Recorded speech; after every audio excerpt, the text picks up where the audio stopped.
সবাইকে অগ্রিম ঈদের শুভেচ্ছা জানিয়ে আজকের ভিডিও শুরু করছি। আসসালামু আলাইকুম দর্শক। ঈদের দিন বিভিন্ন ডেজার্টের পাশাপাশি যদি এই ডেজার্টটা রাখতে পারেন সেক্ষেত্রে ঈদের যেমন আমেজটা বেড়ে যায় আর টেবিলের সৌন্দর্যও বেড়ে যায়। খেতে অসম্ভব মজাদার। একবার হলেও চাইলে ট্রাই করে দেখতে পারেন। আপনার হাতের কাছে থাকা অল্প কিছু উপকরণ দিয়েই এই ডেজার্টটা তৈরি করতে পারবেন। তৈরি করার জন্য এখানে আমি 1 টেবিল চামচ পরিমাণে ঘি দিয়েছি একটি ফ্রাই প্যানে। ঘি যখন মেল্ট হয়ে যাবে তখন এখানে দিয়ে দেব কিছুটা পরিমাণে আগে থেকে কুচি করে রাখা বাদাম। এখানে আমি কাঠবাদাম আর পেস্তা বাদাম আর নিয়েছি কিছুটা পরিমাণে কিশমিশ। এখন হালকা একটু ঘিয়ে ভেজে নেব, এতে দারুণ ফ্লেভার পাওয়া যাবে। আর যখন বাদাম কিশমিশের কালারটা একটু গোল্ডেন কালার চলে আসবে তখনই কিন্তু তুলে নিতে হবে, না হয় দেখা যায় এটা পোড়া লেগে যেতে পারে। পরে কিন্তু যখন এটা দিয়ে ডেকোরেশন করব তখন আর দেখতে এতটুকু ভালো লাগবে না।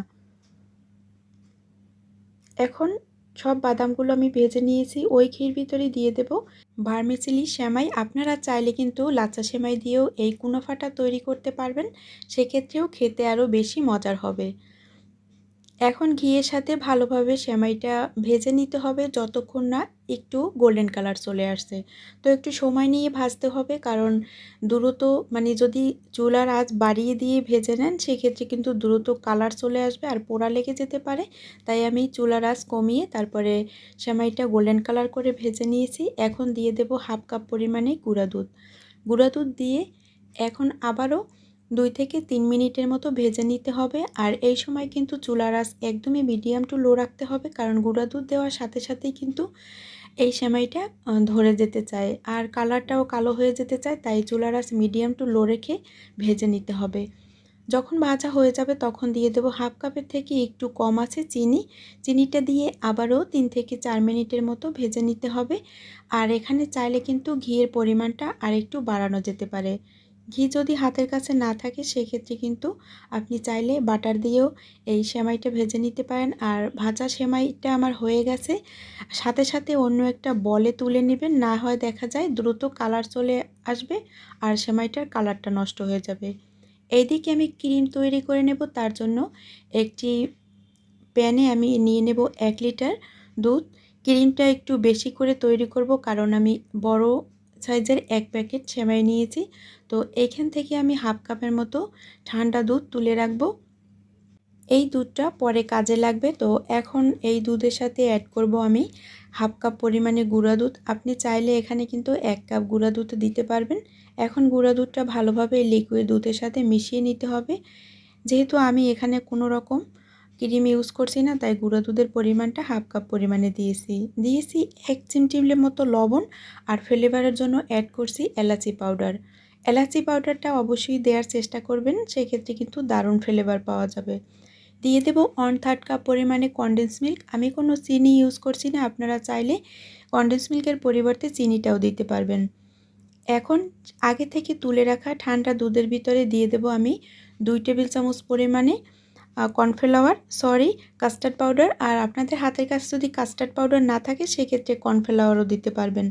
এখন কর্নফ্লাওয়ার কাস্টার্ড পাউডারের মিশ্রণটা এই দুধের সাথে ভালোভাবে মিশিয়ে নিতে হবে। আর মিশানোর সাথে সাথে কিন্তু অনবরত নাড়তে হবে। দেখা যায় নাড়া বন্ধ করে দিলে কিন্তু গোটা গোটা বেঁধে যেতে পারে, সেক্ষেত্রে পরে আর একদম স্মুথলি এই ক্রিমটা কিন্তু তৈরি করা যাবে না। এখন আমি অনবরত নেড়েচেড়ে জাল করে এটাকে আরও ঘন করে নিব। আর যতটা ঘন করবেন ততই ভালো হবে। বেশি কিন্তু ঘন করা যাবে না, কারণ এটা নামানোর পরে আরও কিন্তু ঘন হয়ে যাবে।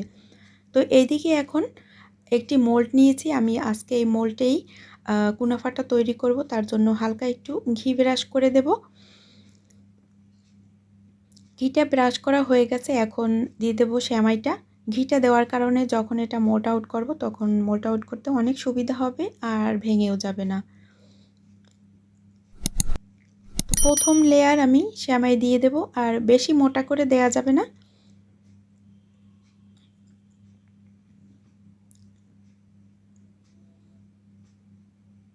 এখন দিয়ে দেব ক্রিম উপর থেকে। তো ক্রিমটা একটু গরম আছে, দেখতে পাচ্ছেন ধুমা উঠছে। তো একটু গরম থাকা অবস্থায় যদি দিতে পারেন সেক্ষেত্রে দেখা যায় নিচের সেমাইটা একটু নরম হয়ে আসবে আর খেতেও অনেক ভালো লাগবে। আবারও দিয়ে দেব সেমাই লেয়ার। তো দিয়ে এখন এটাকে ফ্রিজে রেখে দেব 2 থেকে 3 ঘন্টার মতো। 2 থেকে 3 ঘন্টা পরে এখন এটাকে আমি মোল্ড আউট করব। তো আমি ভীষণই ভয়ে ছিলাম যে মোল্ড আউট করার সময় না ভেঙে যায়। তো মাশাআল্লাহ আমার সেমাইটা এতটুকু ভেঙে যায়নি, দেখতে পাচ্ছেন। তো আপনারা এইভাবে তৈরি করলে অবশ্যই ফ্রিজে রেখে দিবেন, সেক্ষেত্রে কিন্তু এটা মোল্ড আউট করতে অনেক সুবিধা হবে। তো আমি কিছুটা পরিমাণে বাদাম কিশমিশ দিয়ে একটু ডেকোরেশন করে নিয়েছি। তো দেখতে পাচ্ছেন কতটা লোভনীয় হয়েছে। এখন আমি একটু আপনাদের সাথে কেটে শেয়ার করছি, আর কতটা উপরটা ক্রাঞ্চি, শব্দ শুনে তো নিশ্চয়ই বুঝতে পারছেন ক্রাঞ্চি উপরটা, ভিতরে ক্রিম, নিচের লেয়ারটা আবার নরম। তো বুঝতে পারছেন যে কতটা মজাদার।